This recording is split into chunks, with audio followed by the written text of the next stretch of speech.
시청자 여러분 안녕하십니까? VOA 뉴스입니다.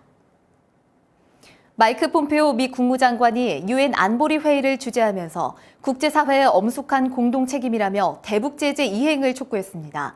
중국과 러시아는 제재 완화를 고려해야 한다고 주장했습니다. 뉴욕에서 함지아 기자가 전해드립니다. 안보리 의장국으로서 회의를 주재한 마이크 폼페오 국무장관은 미국의 입장을 분명히 밝혔습니다. 수십 년 만에 처음으로 국제사회의 압박작전으로 중대한 돌파구를 만들었다며 북한 비핵화를 위한 제재 유지와 이행을 거듭 촉구했습니다. Enforcement of UN Security Council sanctions must continue vigorously and without fail until we realize the fully, final, verified denuclearization. 또 무엇이 여기까지 오게 했는지 잊지 말아야 한다면서 안보리 결의 이행은 모두의 엄숙하고 공통된 책임이라고 강조했습니다. 일부 국가들의 제재 위반도 지적했습니다. We continue to see illegal imports of additional refined petroleum using ship-to-ship transfers, which are clearly prohibited under the UN resolution. 김정은 위원장이 약속을 지킨다면 북한의 밝은 미래를 이끌겠다는 트럼프 대통령의 약속도 강조했습니다. 중국과 러시아는 제재 완화를 주장했습니다. 중국은 제재 준수 여부에 따라 제재 내용을 수정한다는 조항을 언급했습니다.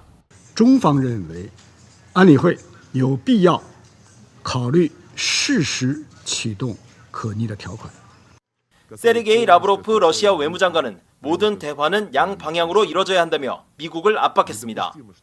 폼페오 장관은 4차 방북에 앞서 분명한 미국의 입장을 전했습니다.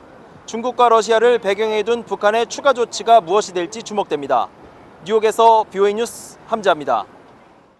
유엔 총회에 참석한 중국의 왕이 외교부장이 북한의 리용호 외무상을 만나 한반도 문제 해결을 위한 소통과 협력을 강화하기로 합의했다고 중국 외교부가 밝혔습니다.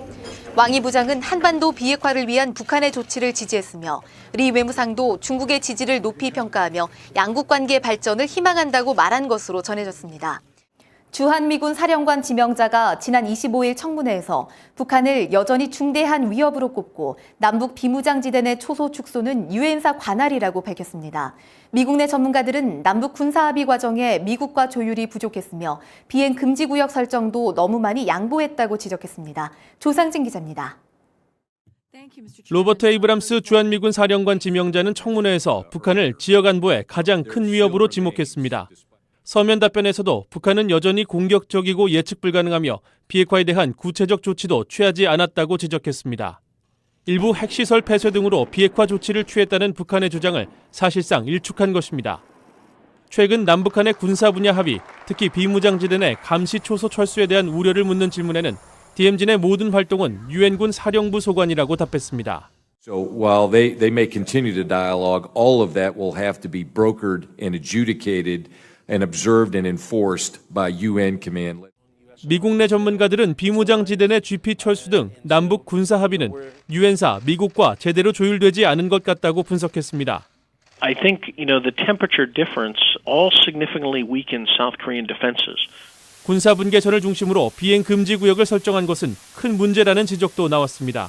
공군력이 약한 북한에 너무 많이 양보했다는 것입니다. That the North Korean Air Force is not very active, as far as I know, and not terribly capable, at least compared to the U.S. and South Korean air capabilities. And so that seems to be a very one-sided aspect of the agreement I'd want. 한국 정부는 미한 간 충분한 조율이 있었다고 설명했습니다. 하지만 전문가들은 평화는 튼튼한 안보 위에서만 가능하다며 북한 위협으로부터 한국인을 지킬 수 있는 것이 무엇인지 항상 먼저 생각해야 한다고 지적했습니다. VOA 뉴스 조상진입니다. 북한을 방문해 김정은 위원장을 만났던 발렌티나 마트비엔코 러시아 상원의장이 다음 달 4일 한국을 방문할 예정입니다. 러시아 타스 통신은 마트비엔코 의장이 문재인 대통령과 한국 국회의장을 예방할 것이라고 보도했습니다. 마트비엔코 의장은 이달 초 북한 정권 수립 70주년 러시아 사절단 대표로 방북해 김 위원장을 만난 뒤 김 위원장은 일방적인 비핵화는 없다고 말했다고 전한 바 있습니다. 북한이 제재를 회피하면서 가상화폐를 세탁해 미국 달러화로 바꾸는 것으로 분석됐습니다. 미국 연방예금보험공사 소속이었던 로스 델스턴과 중앙정보국 CIA 출신의 로드스 미란다는 최근 홍콩 언론을 통해 북한은 가상화폐를 신원 정보를 요구하지 않는 유럽 계좌로 보낸 뒤 여러 차례 거래를 통해 달러화로 바꾸는 수법으로 제재를 회피한다고 지적했습니다. VOA 뉴스 마칩니다. 시청해주신 여러분 고맙습니다.